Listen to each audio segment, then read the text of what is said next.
Okay, you can hear me? Hey, y'all.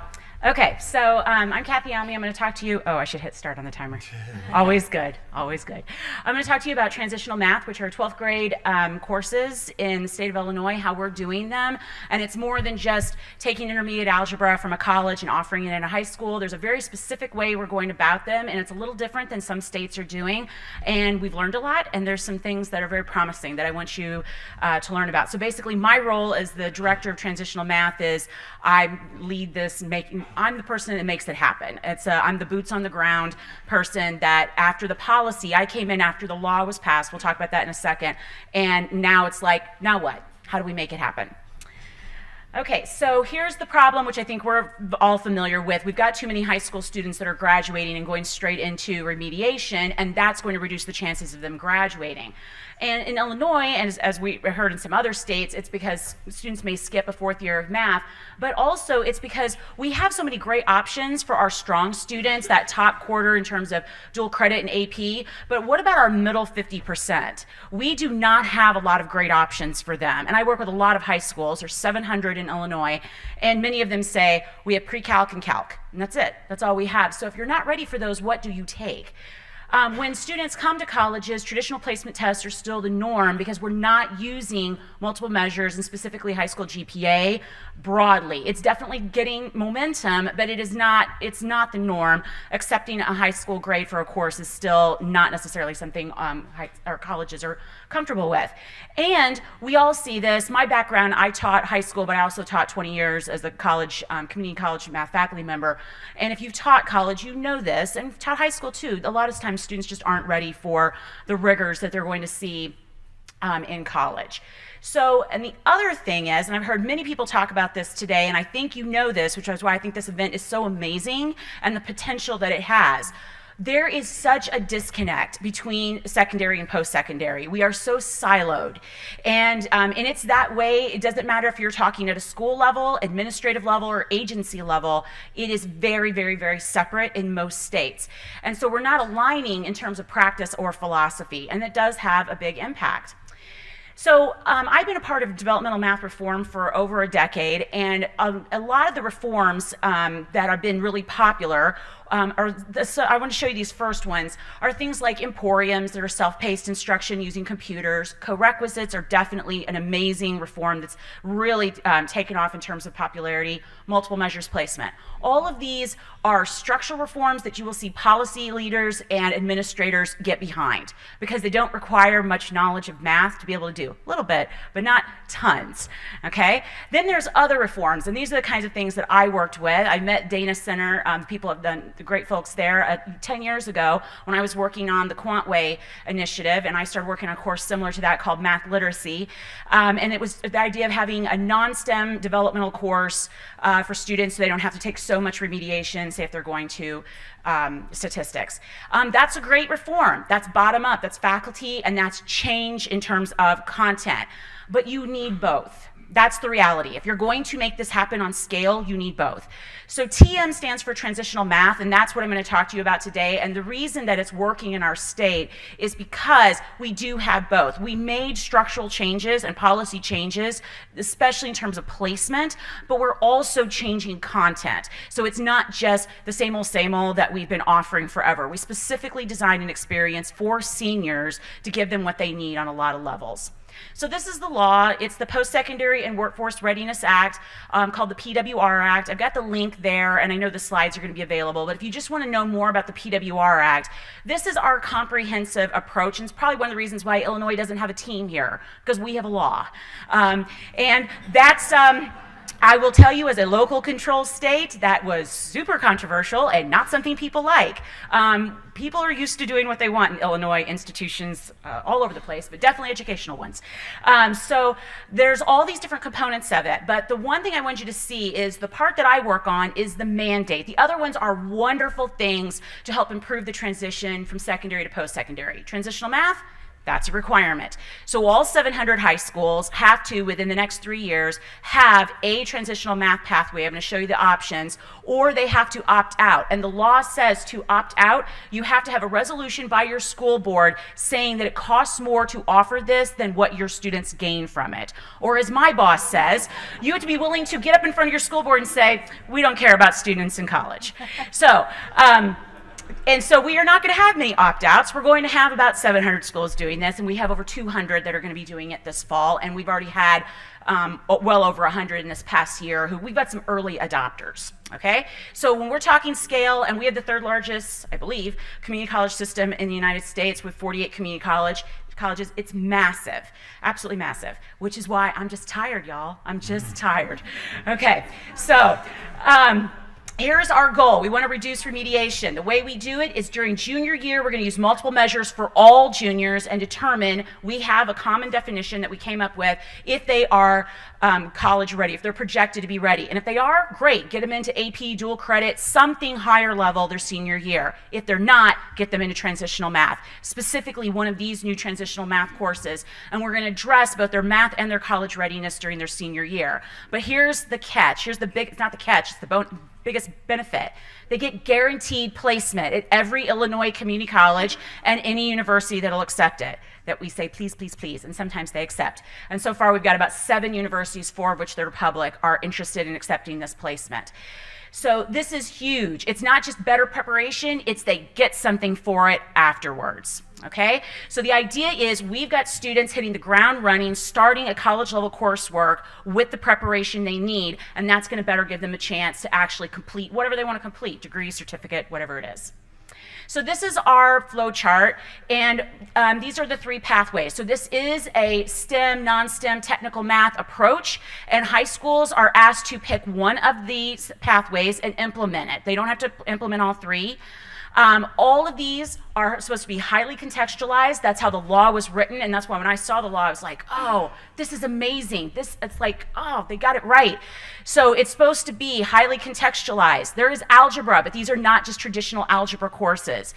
If a high school is not sure what to offer, or a student is not sure if they have multiple options, the QL, the middle one, is the course that they are supposed to take or offer. And that's the one we have the most popularity with. It's a course, say if your student is not ready for AP stats their senior year, this is the course for them. And what's really cool is we've got high schools that are going to offer transitional math in the fall, and then those students are going to do dual credit in the spring. So some students are going to graduate with their math done if they're going for an Associates of Arts. That's very exciting to high schools, okay?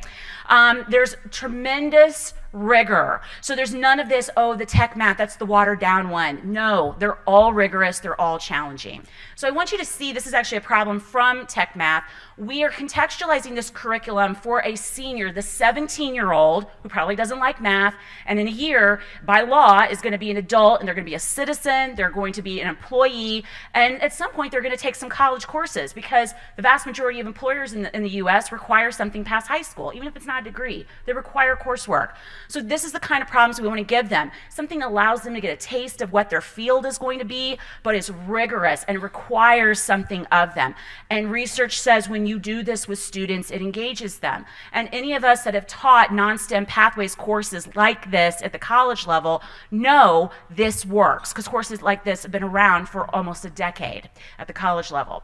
So I know I got to wrap this up. All right, so here's the big thing that sets us apart and how we're doing this. In Illinois, we have something called the Illinois Articulation Initiative, and it's a group of faculty from colleges and universities that come together twice a year, and they approve courses at the state level. The law, the PWR Act, defined that we're supposed to have portability panels. And we had our first big meeting last week where we approved courses. It is made up of high school and community college and a few university faculty that meet and approve courses at the state level. And that ensures fidelity, because the idea is there are policies that have to be met and there are competencies that have to be met. So I've given you a link to our website. You can see our full policies and competencies document, and you can see all the nitty-gritty of what do they have to do. It's not just the what, it's the how. okay? We also have a statewide MOU on there, the template. There's so much information you can see on it. This is something I really talk to everybody in the state every single time I present. I remind them of this. This is not dual credit. This is not top down where the college is calling all the shots. Everything we do with transitional math is a partnership. Everything. So every time we have a committee, it's half high school, it's half college, whether it's at the agency level or it's at the school level or at the administrative level, whatever. And they have to play in the sandbox. So what I do is I mitigate conflict on a daily basis, and it's awesome. And it can be done. That's the main thing I want you to know. It can be done. You can get people together, and they can work. I think Yuri, I won't say it like how he said it, but you have to be careful who you put at the table. Nice people. You do need some skeptics at the table, but not too many. But you gotta have the right people at the table. So I want to close it up with this. I've been a big believer in bottom-up reform as someone who's in faculty, and I did that for a long time. But if you want to do it on scale, you have to work with other things. It's not enough just as a classroom teacher to be able to make change on scale. So you can have that with top-down mandates. In this mandate, we have faculty that worked all the way through it, and you got a former faculty member who's leading it. So it can happen. Collaboration is everything. And I saw this, don't quote me because I didn't say it, someone else said it at a meeting and I don't remember their name, but I'm plagiarizing, said this kind of work moves at the speed of trust. And when I saw that, I was like, holy cow, is that right? Because when you have it, man, can you move forward quickly. And the districts that I work with that have it, they just go. And the ones that don't, they're slower to get along, okay? You gotta have policy, you've gotta have that, but you've gotta have the practitioners. You put them together and you can actually make change. You need some consistency, but if you have too much, people get their back up. So you've got to have some flexibility as well. So in our state, we have common competencies, but we do not have a common textbook or any kind of common curriculum. But we do have common competencies, and we have some commonalities in terms of policies, but there's choice within that.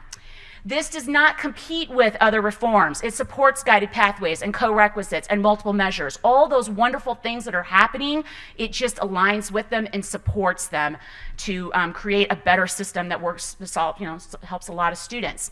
And you can get to scale, but I will tell you this, it's a lot of work and you've got to work comprehensively. So things I work on, professional development, curriculum, policy level, communication, implementation, data. There's so many pieces to it. It takes a lot of people, and I don't want to sound like, oh, I just do it all. I don't.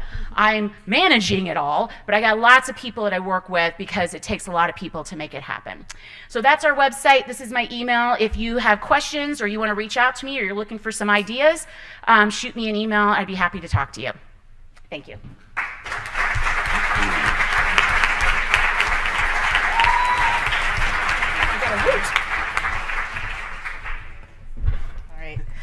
Thank you all for sharing all of those wonderful things that are happening in your states and the great work that you are doing. So we'll move into a Q&A session, and I'm going to start with a question or a topic that we had discussed previously. And Mark, I'm glad that you ended with equity because that was actually going to be one of my first questions. So what have been some of the concerns in your states around equity, and how have you addressed those issues?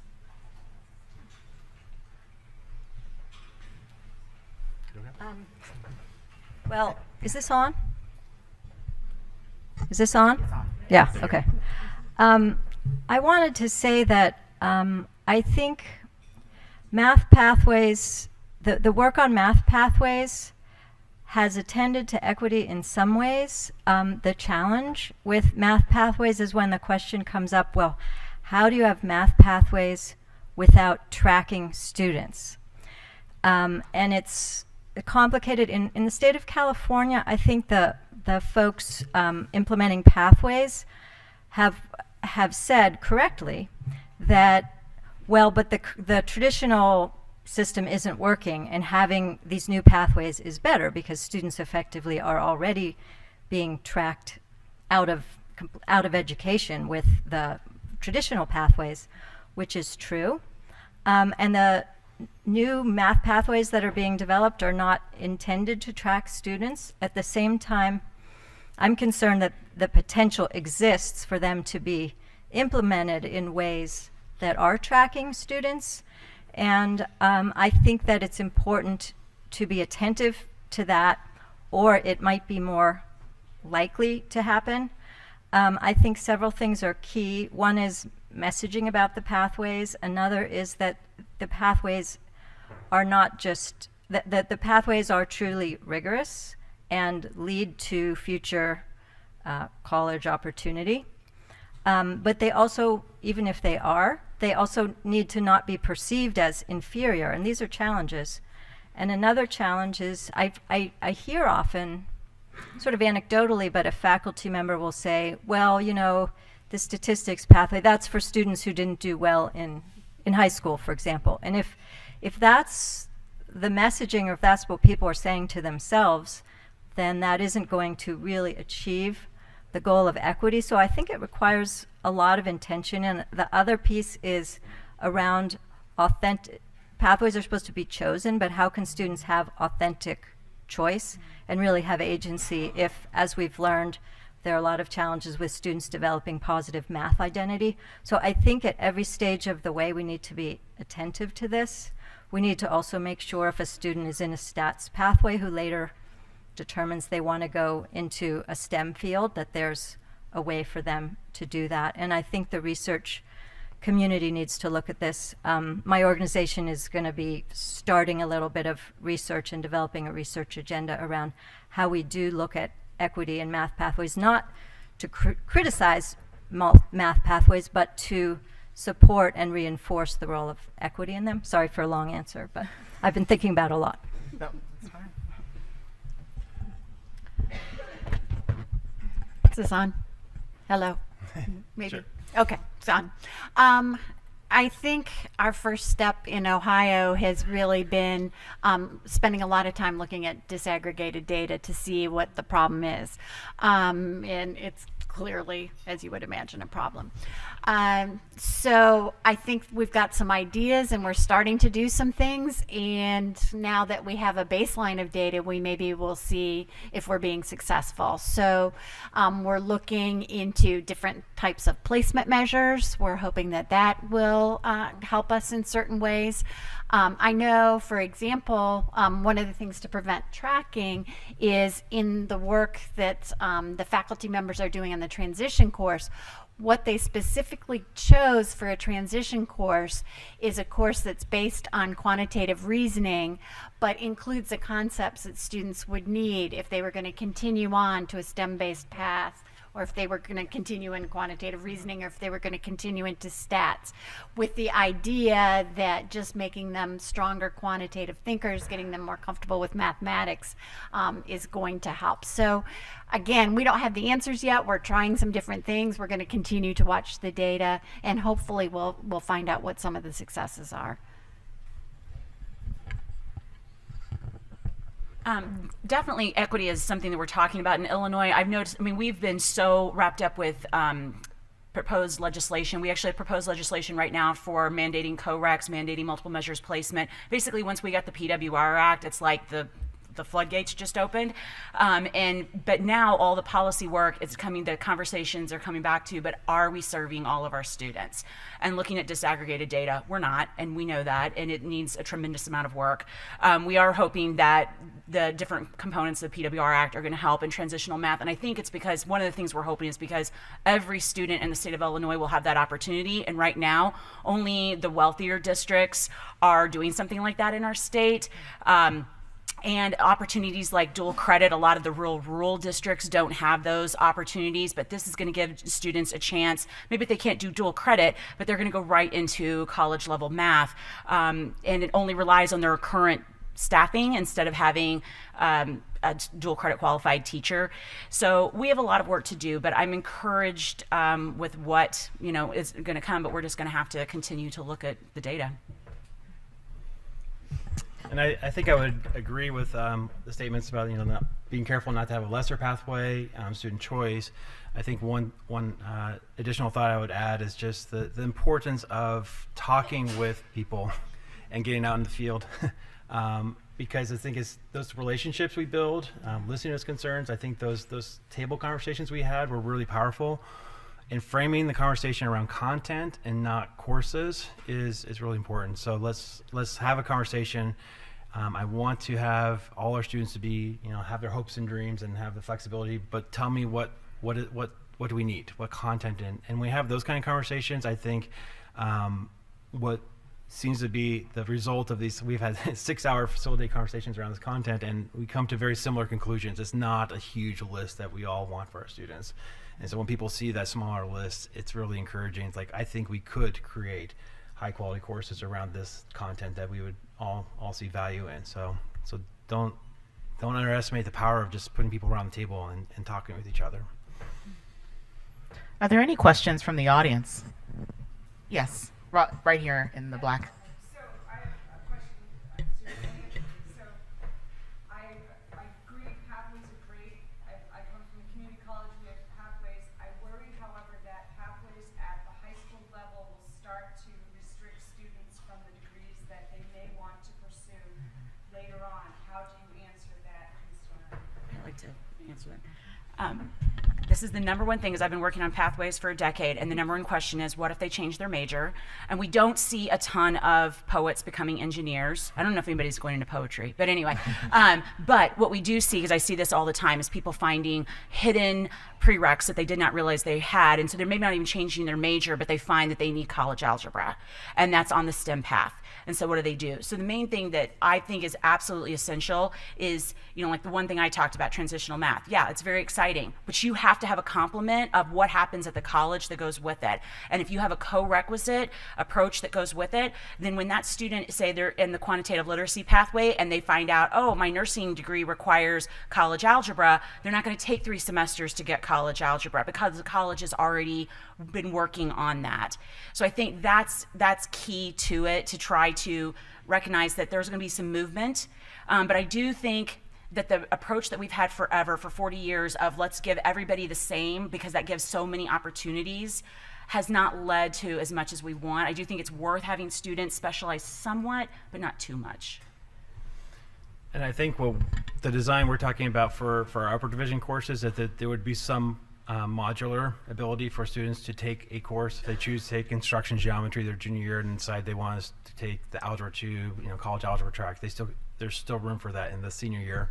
Actually, we've had evidence of students who take an alternate path and then go back into an Algebra 2 class and do better than they might have done before because they were ready for it in their senior year. So I think as long as the path goes somewhere, so it's not a path to nowhere, so the pathway has to go to a destination, so we engineer them that way, and then there's ways students can get from one path to another. Hopefully, if only like 1 or 2 courses they might have to change, that seems like people change majors and take extra years, but if we can minimize the number of courses that it takes to switch from one to the next, I think that is important to show as well. It seems to me that the biggest questions come around the Algebra 2, and we know even from Catalyzing Change that there are recommendations that Algebra 2 as a course should be reformed because of it's not serving everyone. But I do wonder, okay, so the student who takes the non-Algebra 2 pathway in high school and doesn't take it in their senior year, then what happens at college? Are they admissible to college in Oregon, or what? Well, I think what that's are the part requirements? of work we're doing Okay, now, but I think connecting the high school paths to post-secondary paths. So if it is a quantitative reasoning path, that leads into those majors and post-secondary, and so we're clear with students that this is the path, and these are the majors that it connects to when you leave high school. So that's where the student choice comes in, just being like helping students understand the different paths, and then So it they leads can they get into like a university without Algebra 2? it depends on the institution. It depends on the university. Okay. So community colleges don't have Right. quite the same prerequisite, but I think that is something that we great to talk about as a multi-state prerequisites as we move into Division I 4-year schools. I'd like to emphasize what you said. I think in Ohio, and I think around the country, lots and lots of both colleges and universities are thinking about how they can accelerate those DevEd sequences through co-requisite remediation. So I do think that there are ways for people to switch when they get into college, if they do make those kinds of big switches. But again, I think the data show that people tend, when they change their paths, as you mentioned, you use poets and engineering, but I think the kinds of changes that people make tend to be relatively narrow. And so, or at least the vast majority of people. So for those few students who do change widely, if we can make those developmental education sequences shorter or use co-requisite remediation, it mitigates those problems. I think we'll quickly have time for one more question and one. Oh, yes. I'm very interested in Illinois. We too have legislation for transitional math, but it does not have the meat behind it of something that you mentioned. You said that the higher ed institution is automatic placement if they've taken the transitional course.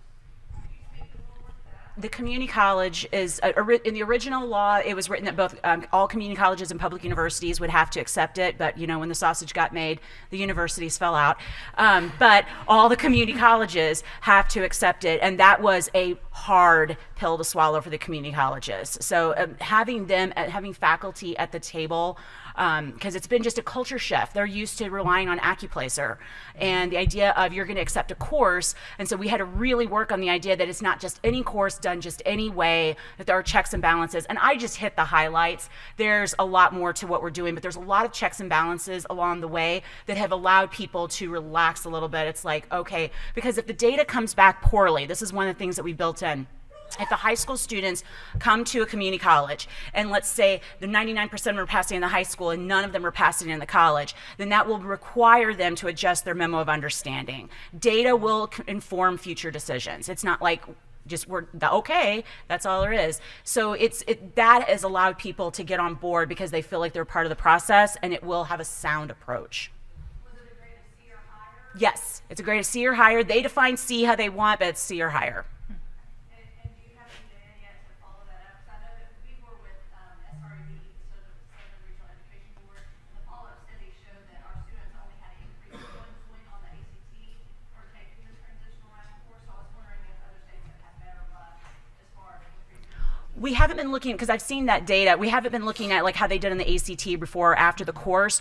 What we've been looking at are how the students doing in the outcome courses compared to students that came through the traditional pathway. And so far, we don't have mass data, but so far all the schools that have given us data at the state level have shown that the students, there's no statistical significant difference how they do than the students that came through the traditional pathway. So they are able to pass the courses and they're doing fine in them. Okay, and thank you to Pamela, Stephanie, Kathy, and Mark. Let's give them a round of applause.